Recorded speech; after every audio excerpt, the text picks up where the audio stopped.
Tonight on CBC Vancouver News, a Vancouver homeowner wins a court battle with the city over the empty homes tax. Also, it's like lunchtime, a feeding frenzy. Don't hold the anchovies, chowing down along the White Rock waterfront. And we know now that insect populations are crashing, and that's being reflected in the birds. Raising concerns after the annual Christmas bird count. This is CBC Vancouver News.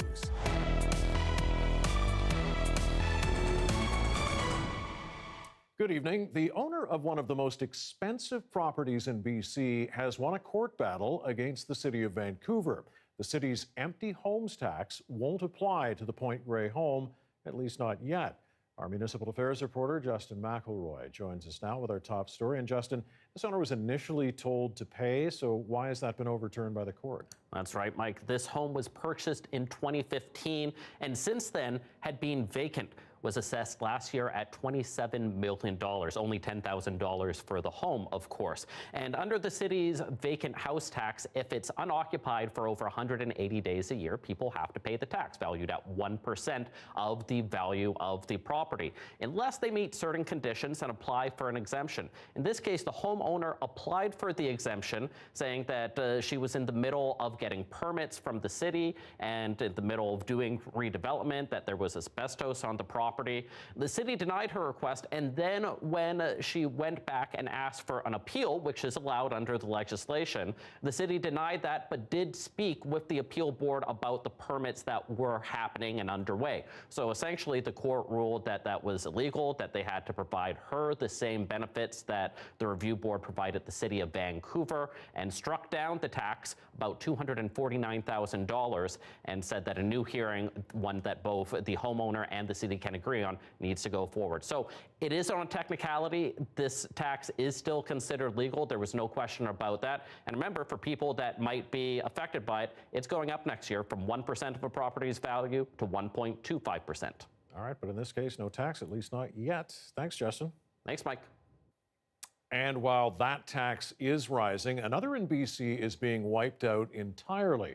The end of medical services plan premiums starting in January will mean hundreds in savings for British Columbians. But the Canadian Taxpayers Federation warns it's not all that simple. Their annual report emphasizes while the monthly charge is disappearing, medical coverage will still create costs for British Columbians, just in a different form, all because of the employer health tax. You're going to be paying it through lower wages in some cases, higher property taxes in other cases, and higher costs for your items at your stores because employers, job creators are now bearing that burden.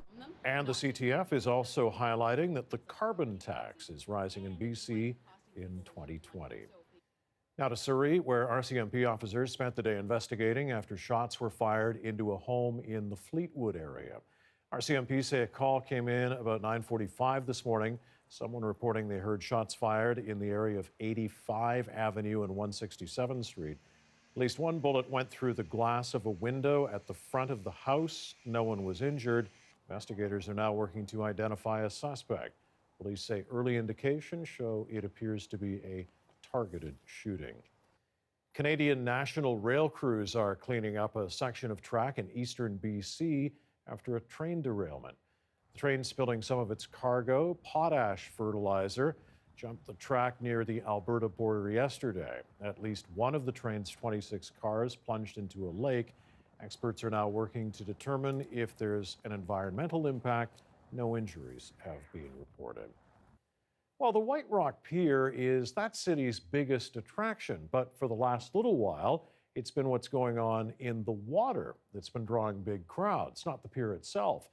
We sent the CBC's Jesse Johnston to find out what all the fuss is about.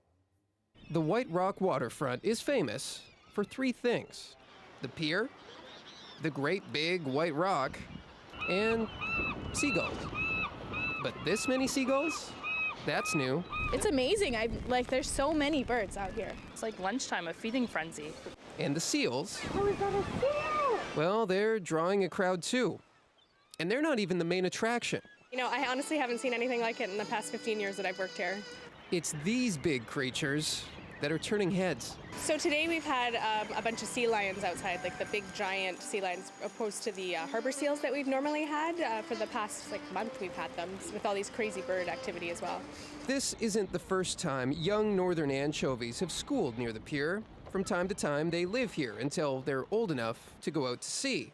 But it's rare to see a run like this. We can't count on it for every year. This is just a blurb that's come up, just like, one year we had a huge salmon run. So every once in a while, nobody really knows the answer. Why do we have a successful spawning? We don't know. Biologists fear this may just be a blip. Commercial fishing and a loss of spawning habitat have taken their toll on northern anchovies and other species.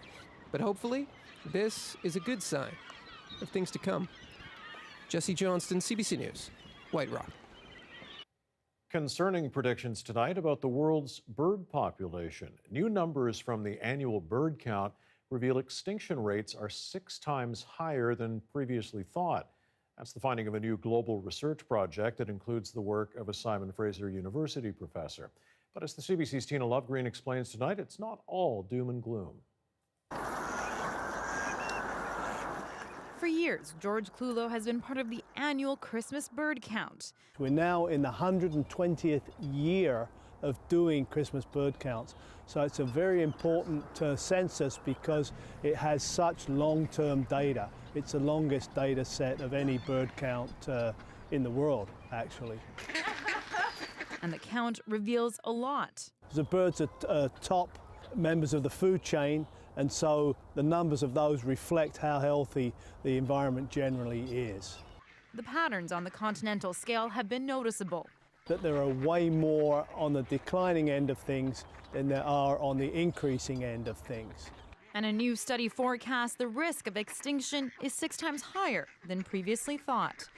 We are the problem. So for birds, it's mostly habitat loss. For instance, in Canada, a lot of the species that live on the prairies aren't doing very well because a lot of the prairies have been turned into agriculture where they can't raise babies. So one of the major things we can do is to set aside more land and manage the land in a way that bird species can do well. But it's not all bad news thanks to conservation efforts. I think the takeaway is that if we care about a species, we can conserve it, because that's what we found. So species that got right on the brink of extinction, we could bring back. Things like the whooping crane, things like the peregrine falcon. So when we care about a species, we can invest a lot. But the problem is that a lot of species are sort of slowly deteriorating in front of us, and we're not taking notice. And many will argue it's worth taking notice before it's too late. Tina Lovegreen, CBC News, Burnaby. More BC firefighters are on their way to Australia to help battle wildfires that have ravaged the country. At least 35 more Canadians, including 5 from BC, will head to Queensland and New South Wales starting Monday. They're joining the dozens who have spent their holidays fighting the massive fires. This is the first time since 2009 Canadians have been sent to Australia to help out. About 50,000 kilometers of land has burned, and 9 people have died since those fires began.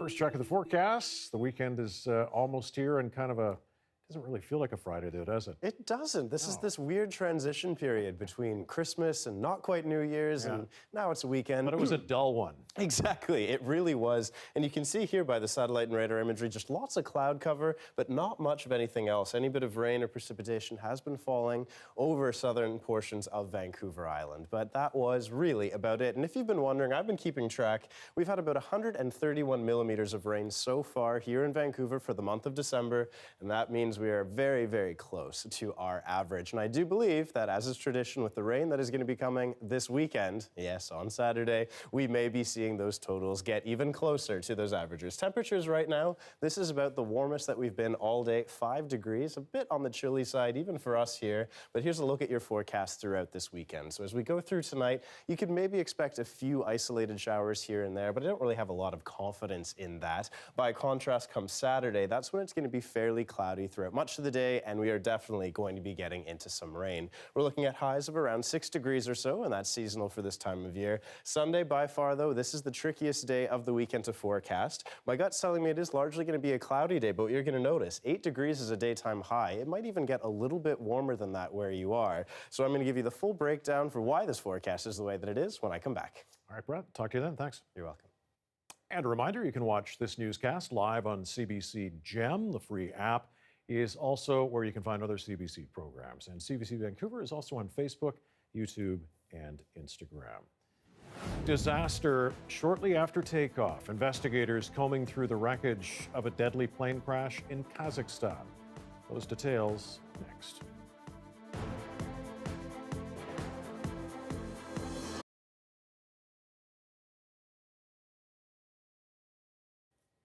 And thanks for joining us online during the television commercial break. Well, lighting up a Christmas tree or front porch, pretty standard for many Canadians, but for 20 years, people in Port de Grave, Newfoundland have been taking their decorating to a whole new level. CBC's Chris O'Neill-Yates shows us the marine spectacle of lights that has tens of thousands of people just stopping by. The fishing season behind them, the boats of Port de Grave are tied up. As evening sets in, they light up. It's crazy. Some of these boats probably got up to 5,000 lights. Many Newfoundland fishing communities have been down on their luck, but Port de Grave is prosperous. Fishermen have done well here, fishing shrimp and crab. It's that spirit of gratitude for their good fortune that drives this event, says Joyce Morgan, who's been at the helm since the beginning. Every boat owner, they're so proud of their boats, and they're giving back to the community. They're giving back to anybody that comes here. It all began with a string of lights on one boat 20 years ago. Now there is all this, and people come from all over just to experience a little bit of nautical Christmas spirit. Paul Stead is one of about 30,000 people who'll make the trip here this holiday season. It's great, I think, and it's probably been 10 years since I said I was going to come out, so I finally got here. No detail has been left out. Some familiar characters, and a lot of creativity. Gear used to haul the daily catches, repurposed to bring festive joy. I think it's gorgeous, and it's quite a community effort to achieve such a great Christmas in this little community, right? It brings out the Christmas spirit, and to come down and see what people go through, just to get people to come and to see their community. The numbers of decorated boats here has grown every year. This year, 68 are showing their true Christmas colors. It's unbelievable. We never thought that back in 1999 that we would be here today, and it's getting better, bigger and better every year. The fish landed. Now it's visitors the community is reeling in to see the little and not so little boats of Newfoundland light up a cold winter's night. Chris O'Neill-Yates, CBC News, Port de Grave, Newfoundland. Beautiful part of the country for sure. All right, still to come, we've got the latest on that plane crash in Kazakhstan and more on the death of an Inuk pop singer. Stay with us, we'll be right back.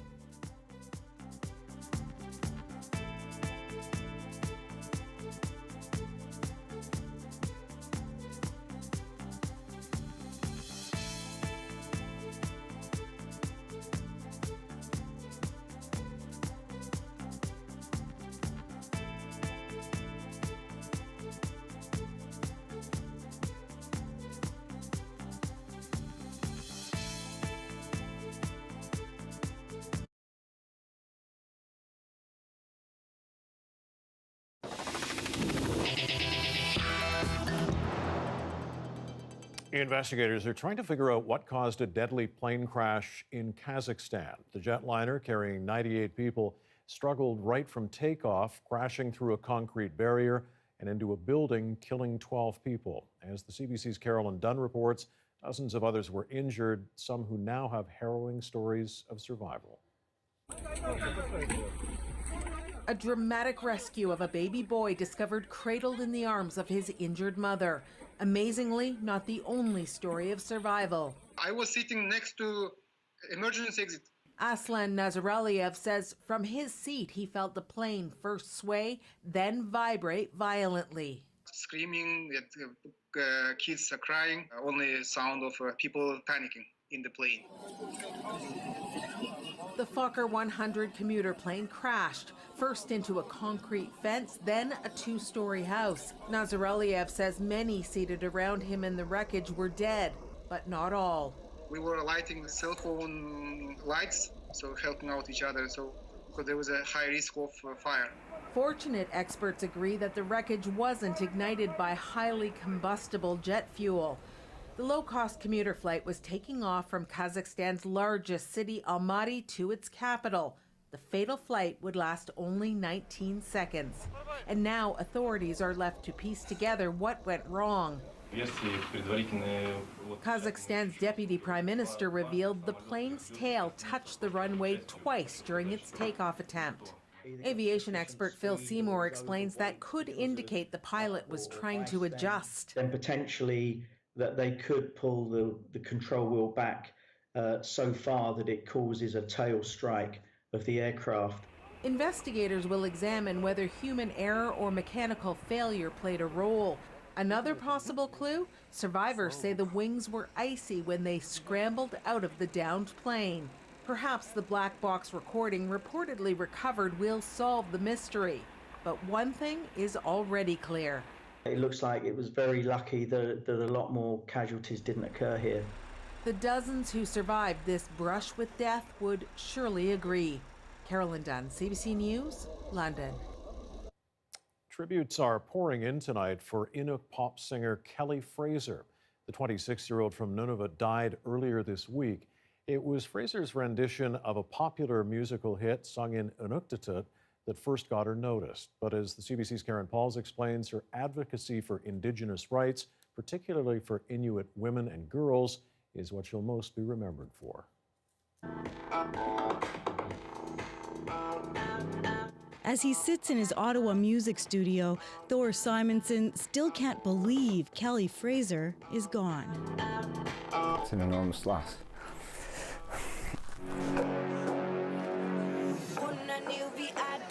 Simonson produced Fraser's Juno-nominated album Sedna, but he was more than a producer, he was her friend. She was a beacon of hope for many. She gave voice to her people, many who couldn't speak. She spoke for them. Simonson and Fraser did workshops in remote communities, teaching songwriting and music production skills to young people. It was her life vision was to inspire other young Inuit to follow their dreams. As news of Kelly Fraser's death spread, friends and fans were shocked and devastated. Senator Murray Sinclair described her as one of our young heroes with an important message for young Indigenous women and girls. The loss of Kelly is a huge loss. Rhonda Head is a Cree musician who met Fraser at the Banff Centre for the Arts last month. Her most inspiring message that I believe was singing in her own language, in her Inuk language. Just last year, Fraser received an Inspire Award for using pop music to strengthen Inuit culture and language, and for sharing her personal struggles with substance abuse and her father's suicide. Now I want to make music that young people will listen to, because they're the ones that are in pain. They're the ones that need strength. Fraser's cause of death hasn't been confirmed. She was working on a third album called Decolonize, which was set for release in 2020. And I believe that this country and this whole world needs to hear my music so we can heal together. Karen Pauls, CBC News, Winnipeg.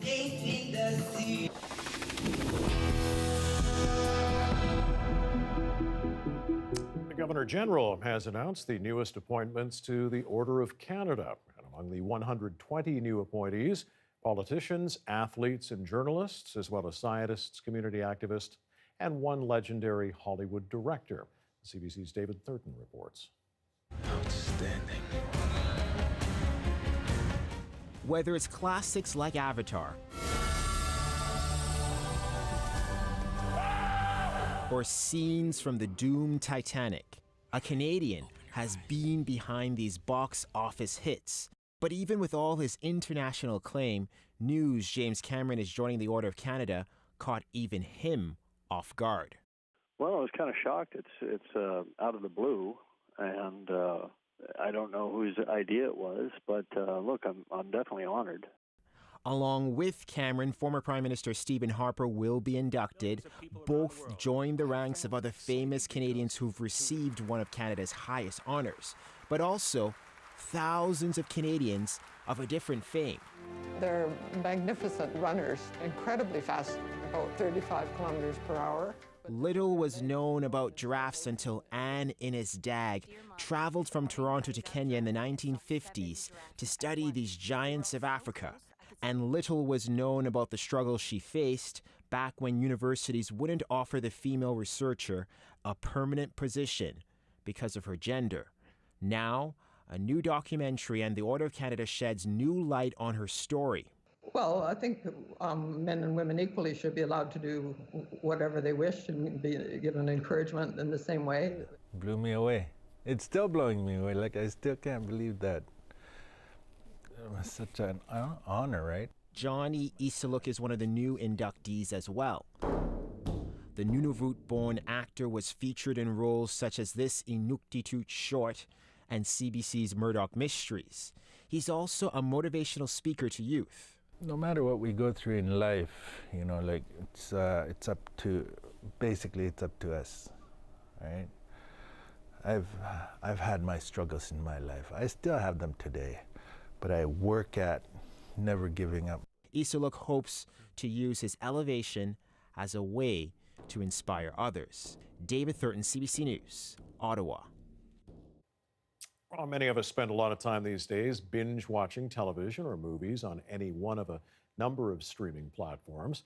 Whether you're watching on a TV or on a smartphone, all that data comes with a huge environmental cost. Now, as the CBC's Thomas Dagler reports, some Canadian companies are trying to reduce their tech emissions footprint. Hey! Ho, ho! Climate change has got to go! Even for those demanding a greener future, it may come as a surprise that a climate change culprit could be lurking in their hands. Yes, those smartphones and all the data they devour. Well, that's a problem for me. What do you mean? Like, I use my phone a lot. That should be talked about more, because I don't think anyone actually knows that. Whether it's binge watching Netflix, Just like, hey.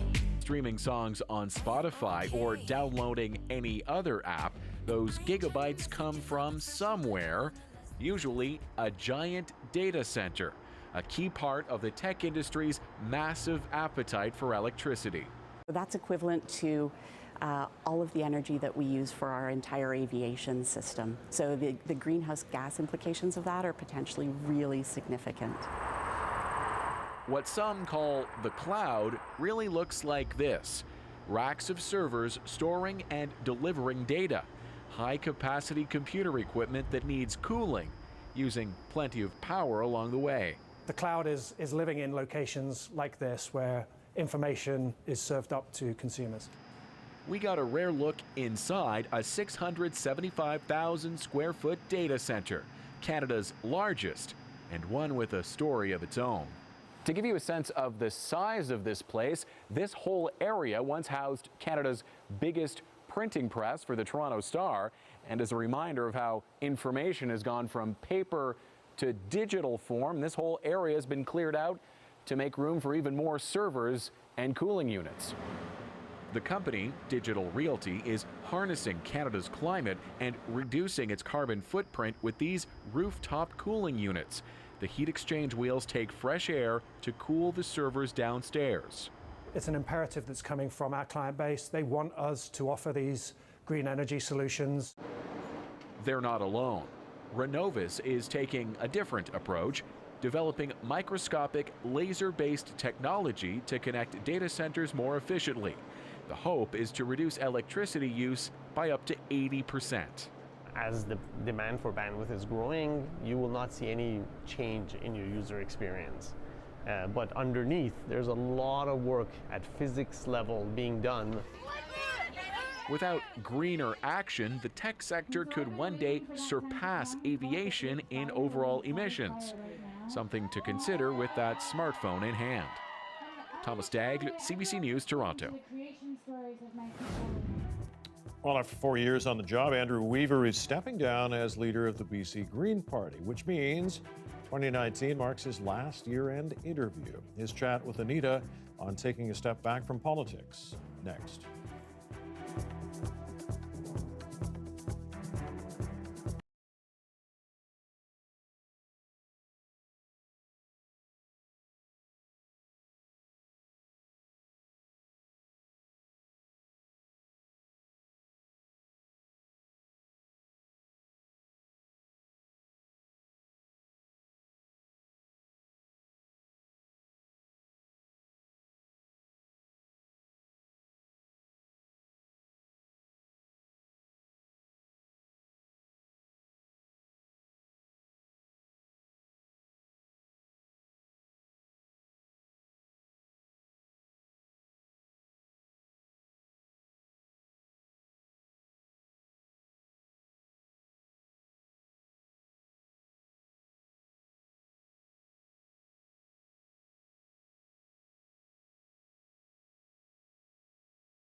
Here are some of the stories we are following on this Friday night on CBC Vancouver News.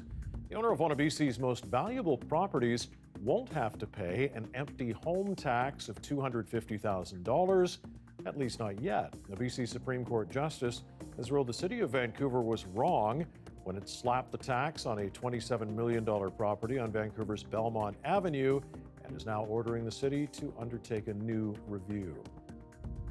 It's amazing. There's so many birds out here. It's like lunchtime, a feeding frenzy. Don't hold the anchovies. Thousands of little fish are attracting big crowds and hungry predators to the White Rock waterfront. So it's important to monitor the numbers to see the health of the ecosystem as is indicated by the birds. Concerning predictions tonight about the world's bird population, new numbers from the annual bird count reveal extinction rates 6 times higher than previously thought. The last of our year-end interviews with BC's political leaders leaves us tonight with the Green Party's Andrew Weaver. Incidentally, it's also his last go as leader for the party after announcing he will be stepping down earlier this year. Weaver sat down with our Anita Bathe to reflect on his time in politics. Okay, this is going to be the last year-end interview that we do with you as Green Party leader. Yeah. So I have to wonder, why are we meeting at a pub rather than the legislature? It's a much friendlier, more casual kind of place to be. It's very reminiscent of what Oak Bay is about. It's got the old English feel to it. You know, log burning fireplace there, or is that natural gas? It's natural gas. Looks like log burning, and it epitomizes the riding here.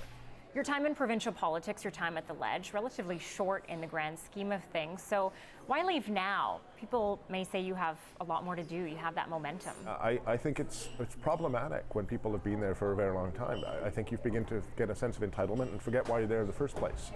And so I think it's healthy for people to come and go. And I frankly think 8 years is a long time in politics. And I'm happy to move on. You know, there's a lot of talk of the fact that the Greens need to diversify in order to get more votes going forward. What do you think the party needs to do in order to diversify? We have to focus on the economy. The economy, but not just it's the economy or the environment, but recognizing that choice is artificial. That is social, environmental, and fiscal sustainability, not just one or the other. And I would suggest that historically, in British Columbia, we had a party that was much more focused on the finances. Everything else doesn't matter. And another party that focused more on the social, everything else didn't matter. And we tried to be that party that focused on all three. And I think our success will be judged by, as we move forward, and I think you'll see the other two parties in BC will realize that they can no longer just kind of talk to their base, because they've got this boisterous child, the Greens, who are sitting there trying to take a little bit of votes here and a little bit of votes here. So and that is a success, because we're making other parties change too. Anything that surprised you this year? What I've been most surprised about is how the Premier and I have become quite good friends. 3 years ago, I wouldn't have thought it possible that we believed the narratives that others had told about us. We're actually very similar people. We have very similar interests, very similar mannerisms, very similar styles, and very similar values. And it's been a real pleasure working with the Premier. How confident are you that that relationship between the Greens and the NDP won't be fractured when you're gone? I don't know what the narrative is going to be. We'll have a number of people expressing their views. Perhaps there might be a candidate who thinks that they don't like the way we've worked so closely with the NDP to try to advance good public policy. There might be others who really like it. We have a responsibility to represent our constituents, as well as to think about the best interests of all British Columbians. There's a lovely nest that's been made. The party's in very good financial standing. We've got very well organized, and that wasn't there when I started. What are the next steps for you? I love teaching. I love research. Next steps will almost certainly involve the University of Victoria. But we have to figure things out. So there's a transition time, and so yeah, that's as much as I can say at this stage. Any plans to run federally? I can say no unequivocally. 6:33, a live look at the Woodwards building. A dull Friday for the South Coast, but the weekend is indeed here, the last one of 2019. Brett is also here with a forecast next.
South of the border tonight, a major winter storm threatens to deliver strong winds and heavy snow this weekend. Near blizzard conditions from the south central Rockies to the upper Midwest. And that same storm caught many residents of Southern California pretty off guard yesterday.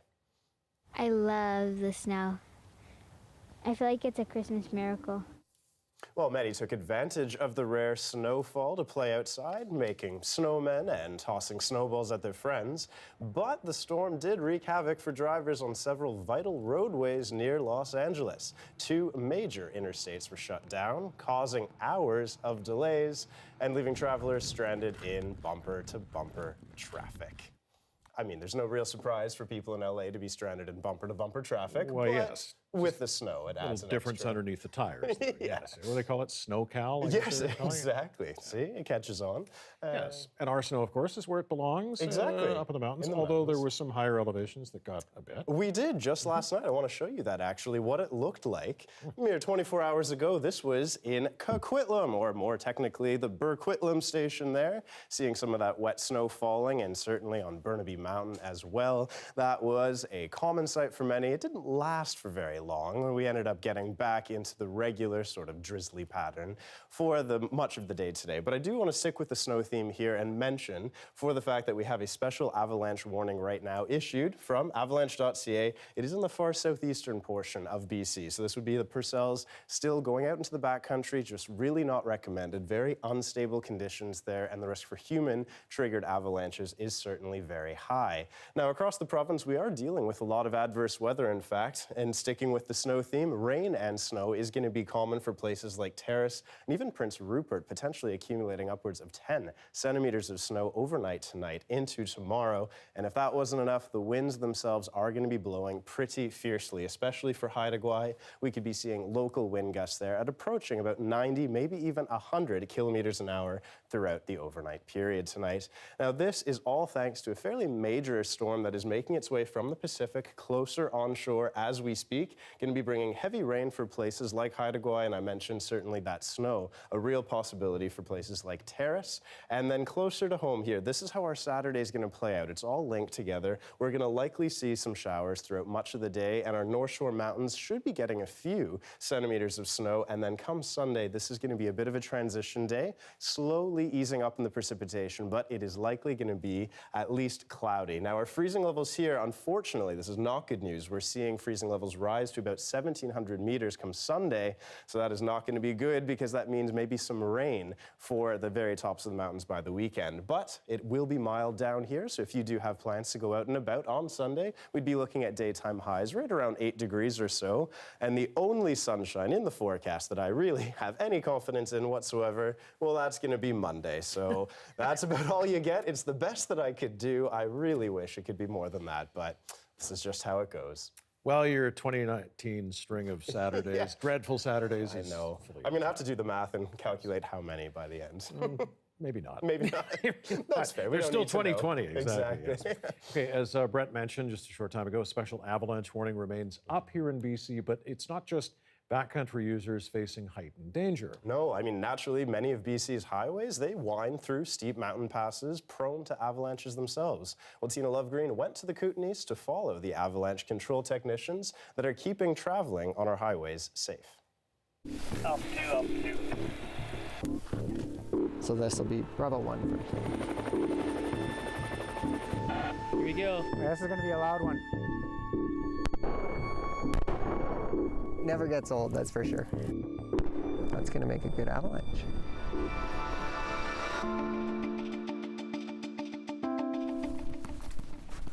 It's a risky job, but they do it to keep you safe. The highway would be closed a lot if we didn't do this. Avalanche technicians at work in the Kootenay mountain range. This is one of the almost 50 avalanche paths in the area. But instead of letting nature call the shots, Oh, that's making an avalanche.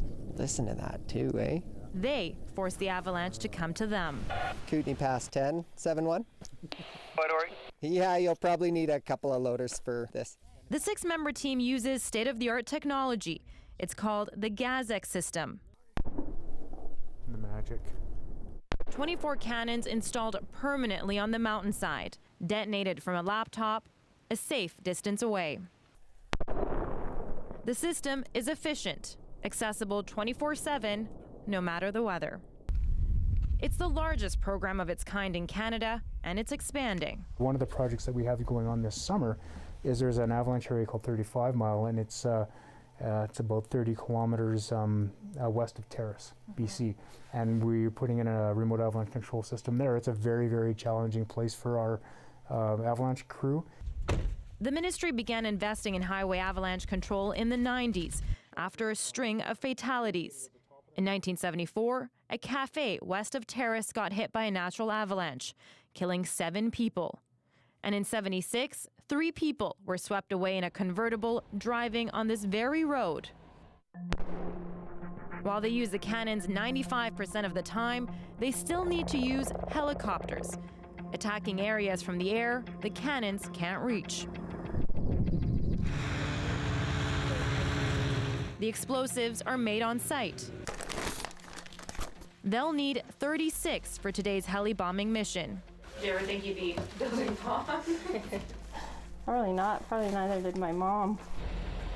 Doing this crucial work means closing the road and delays for drivers. How long have you been waiting here for? 3.5 hours, about. It's been a long time. The team needs to move fast. Highway closures are stressful. We know we are under a lot of pressure to get the highway back open as soon as possible. And as the cleanup crew moves in,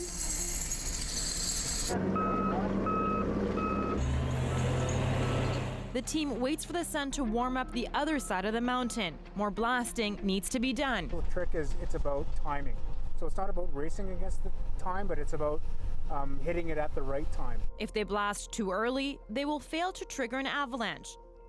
If they wait too long, the snow will come roaring down on its own.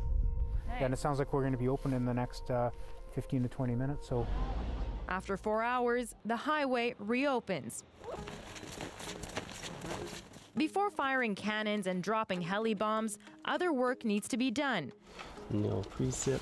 Identifying the avalanche threat means eyeballing the snowpack. The first bit of real warm spring weather, so yeah, we're definitely expecting avalanches today. First up, a snow profile. I start by digging my walls. Straighten these out. I'm interested in the upper snowpack today. I'm not worried about my deeper layers. I just want to see what's in the top 100 centimeters. Avalanches happen when massive slabs of snow break loose. So yeah, we could have a potentially dangerous layer coming up for our next snowfall. Next, he checks to see how much pressure the snow can take before it breaks. Potential weak layer. The cold temperatures have squared off the edges of the snow, so then it's a bit weaker.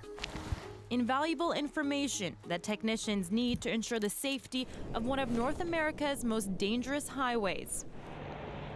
Part of the problem, Highway 3 was built on the south side, where it catches the sun, and it runs through an avalanche path. the highway was built, in the 1950s. So the avalanche problem wasn't really widely recognized. We didn't have a professional association in Canada at the time. There was no National Research Council on avalanches. And all the construction up at the Kootenay Pass happened in the summer months. So they didn't work up here in the winter. Keeping this highway clear is a 24/7 operation. Fatigue is an issue. Safety of our staff is paramount, and we can't have staff who are making critical decisions on people's safety or risk management being sleep deprived. That's why there are bedrooms, cafeterias, and each technician is limited to a 12-hour shift. Okay, thanks, man. And in the middle of one of their busiest months, there is no slowing down when you're a warrior in battle against a mountain of snow. Okay, thanks a lot for the day, Josh. We'll see you tomorrow. From the Kootenay Pass, Tina Lovegreen for CBC News.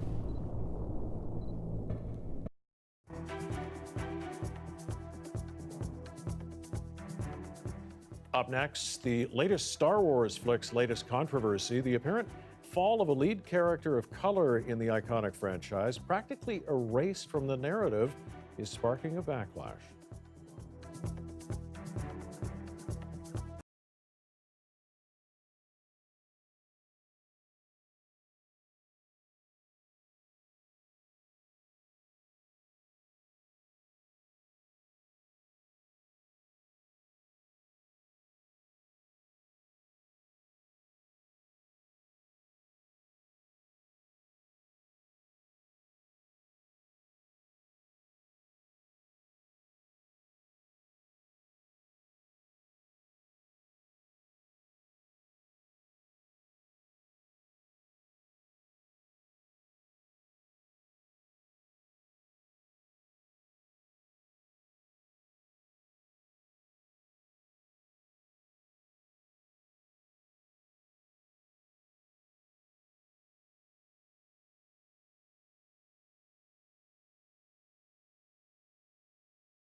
A growing number of students are entering the world of competitive online gaming. For years, esports were considered to be anything but a sport. But as the CBC's Cameron McIntosh explains, they are rapidly gaining in popularity. So much so, several schools in Manitoba have formed their own league. No, they haven't cracked the computer lab's firewall. They're running here. We can't take the strike in time. These kids are gaming at school for Winnipeg's Kelvin High School. They're on the esports team, competitive gaming. Your whole goal is just to get to the enemy team and pretty much just destroy their base. Team captain Colby Atienza is explaining League of Legends, a head-to-head fantasy combat game between two teams of 5 players. They're playing another school online. Let's do this. Taras Fadus is shot caller. He strategizes and coordinates the team's moves. They're taking it seriously. Where's our bot? As a team, we get together, we have a blast. It's same thing as getting together with some friends to play hockey or soccer. While most schools try to keep video games out, Kelvin and a half dozen other schools in Manitoba have formed a league. The computer labs already exist, the game is free, and because it's all played online, the kids don't have to bus anywhere. Really, it's the same type of team building environment as you would see with athletics or even like chess or debate or something like that. It's a lot easier to sell it that way. That's your lane. High schools getting into the growing world of esports, which already has professional leagues. Some U.S. colleges are even offering full scholarships. We are the first academy in Canada kind of focused on gaming. In Vancouver, Adamus Esports is trying to develop top-level gamers. There's more and more opportunities for young kids to pursue a career as a professional gamer. I didn't control the game. I made so many poor decisions. I completely take all the blame. This time for Kelvin, it's a tough loss. The plan? Double down on their practice time. I want everyone to start playing 3 games a day. Game on. Cameron McIntosh, CBC News, Winnipeg. Well, from esports to the big screen now, and the rise of Skywalker topped the Christmas box office this week. But the lack of screen time for a character of color who was integral in the previous film of the iconic franchise has sparked a backlash online. As Salima Shivji reports, Rose Tico has been practically erased from the narrative. As fans rush to see the new Star Wars film, excitement turned to disappointment for many. Not fighting what we hate, saving what we love. That a formerly prominent character is reduced to an afterthought. Rose Tico may have made it into the trailer for The Rise of Skywalker, but the character gets only slightly more than a minute of screen time in a movie that's more than 2 hours long. I would just say it's very obvious and kind of jarring, if you've seen the previous one and how much she was an integral part to the plot and just sort of the ideas and ideals of the movie. That shift prompted outrage on Twitter, a hashtag Rose Tico deserved better trending. Calls for a brand new series centered around her alone, bolstered by the director of Crazy Rich Asians, lauded for its nearly all Asian cast. To add insult to injury, it seems there were more scenes shot of Rose and the main hero cut from the final version. It was really cool just to have feminine energy on set. Oh man, I wish I could tell you more, but I'm really excited for people to sort of see them interact. The actress who plays Rose Tico was the target of fierce racist and sexist harassment after the last Star Wars movie, so bad it led her to delete her social media presence.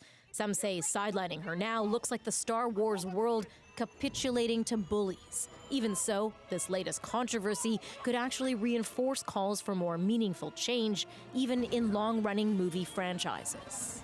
And so that is something that I think people will be looking at in the future, which is not just, do you have non-white people in your cast, but are they being allowed to drive the story? Are they the protagonists, or are they still supporting white leads? Questions that Disney and the other big studios are still grappling with. Salima Shivji, CBC News, Vancouver. Well, almost every Friday for the past year, he has been bringing us film reviews. Coming up, our Eli Glasner tells us what his 3 most favorite movies from the past year are. That's next.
Well, whether you're a fan of comedy, drama, or action, 2019 has been a pretty good year for movies. For film critics, however, it can be tough to pick just one when they're trying to decide what was the best film of the year. Yeah, that's got to be tough, but that's why CBC's very own Eli Glasner whittled this year's crop down to his favorite 3 films. And here they are.